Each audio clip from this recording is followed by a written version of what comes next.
All right, everyone, thanks for coming. Today, we're going to talk about something that's, well, it's fundamental to writing Python, but let's be honest, it can be a real headache, even for those of us who've been doing this for a while. We're talking about Python package management. So let's just jump right in. Okay, just a quick heads up before we really get going.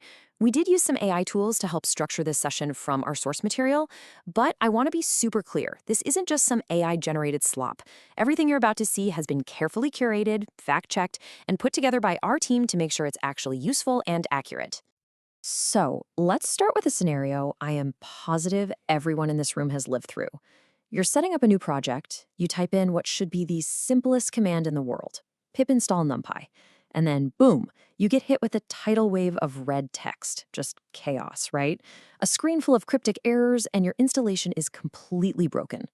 So what is going on here? Why does this happen? That's exactly what we're going to unpack today. Well, the root of the problem is this. Getting good at Python isn't just about mastering the syntax. You know, the for loops, the functions, all that stuff. The real power of Python comes from its incredible ecosystem of packages. But here's the catch. Learning to manage that ecosystem, that's like a whole hidden curriculum. It's the set of skills you have to learn to be truly effective, but nobody ever really sits you down and teaches it to you. And the moment you start pulling in more than one or two of these packages, you inevitably fall into a trap. It's a classic problem, one that's been around for, well, decades. We call it dependency hell. And really, this is the core problem we are all trying to escape. This right here is the perfect illustration of that problem. Just imagine this on your own machine. You've got Project X, maybe it's some legacy code, and it absolutely requires version 1.5 of some data science library. But then you start working on Project Y. It's brand new, and it needs version 2.0 to get all the cool new features. If you just install these packages globally on your computer, you're stuck. You upgrade for Project Y, you break Project X. You downgrade for Project X, you break Project Y. It's impossible. You cannot make both of them happy in the same place at the same time. So how do we get out of this mess? Well, thankfully, there's a really elegant solution, and it's called the virtual environment. The best way to think about it is like this. You create a clean, isolated bubble for each and every one of your projects. Each bubble gets its own Python interpreter, its own set of packages. It's completely sandboxed and separate from everything else. No more fighting, no more conflicts, simple as that. Okay, so how do we actually create and manage these magic bubbles? Well, Python actually gives us a standard built-in toolkit to do just that. We're talking about the 1-2 punch of Venv and pip. And honestly, getting a handle on these two is probably the foundational skill for any kind of modern Python development. Now, it's super important to understand that these two tools have very different jobs. Think of it this way. Venv is the architect. It's the thing that actually creates the bubble, right? It builds that isolated, self-contained directory. Then, once the bubble exists, you use pip. Pip is your interior designer. It goes inside the bubble and installs all the packages you need from the Python package index, or PyPI. So Venv builds the room, and pip furnishes it. They work together. So your day-to-day workflow becomes this really clean two-step dance. Step 1, you use Venv to create the environment. Step 2, you activate it, which is really just a fancy way of saying you're stepping inside that bubble. And from there, you just use pip to install whatever you need for that specific project. That's it. And look, for a huge chunk of Python development, we're talking web dev with Django or Flask, general scripting, building basic applications, this pip and Venv combo is all you will ever need. It's perfect. But there's a point where this standard toolkit just hits a wall. A really big wall. And you almost always find that wall when you venture into the world of data science and high-performance computing. The first problem you run into is just raw hardware. When you're doing in-memory analytics, say with a library like Pandas, a pretty common rule of thumb is that you need about 5 to 10 times more RAM than the size of your actual data set. So think about what that means. You've got a 2 GB CSV file? That doesn't sound too crazy, right? But that can easily chew up all 8 or 16 gigs of RAM on your laptop and just die. You get that dreaded memory error and your whole process grinds to a halt. But the second problem, man, this one is arguably even more frustrating. It's that wall of red text we talked about right at the beginning.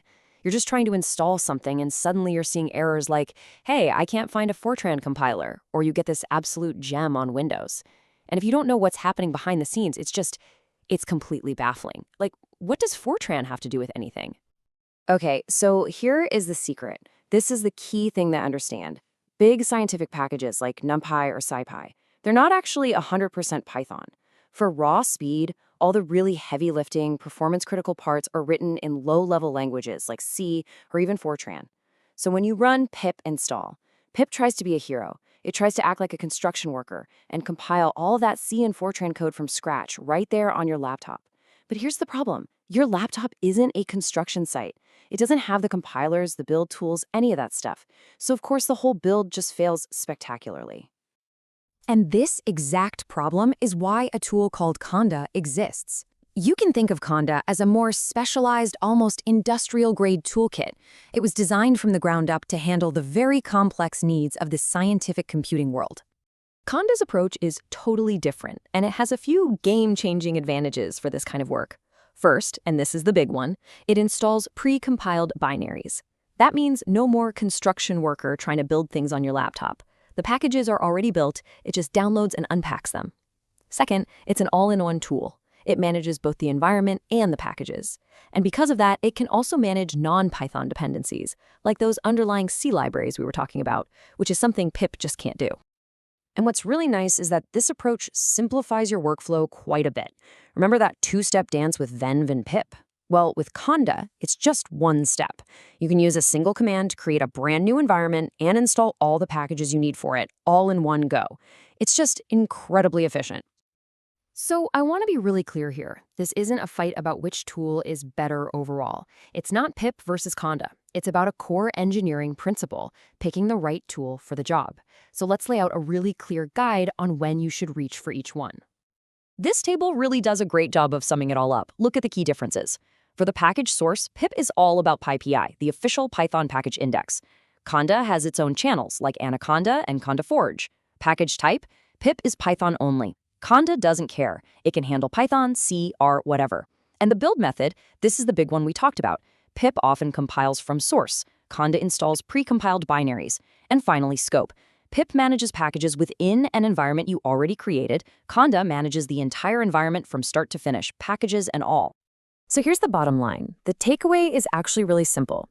If your world is web development, you're working with Django or Flask, or you're writing general scripts, doing automation, building standard applications, just stick with pip and Venv. It's the standard, it's lightweight, everyone knows it. But the second your project involves data science, analytics, machine learning, AI, anything in that scientific computing space, just do yourself a favor. Save yourself the future pain and start with Conda. It was literally built to solve the problems of that world. And so I'll just leave you with this one final thought to chew on. As our projects get more and more complex, and we rely more heavily on this huge web of external packages, you really have to ask yourself, isn't mastering the environment, the very foundation that our code lives on, becoming just as important, just as critical a skill as mastering the code itself? It's something to think about. Thanks, everyone.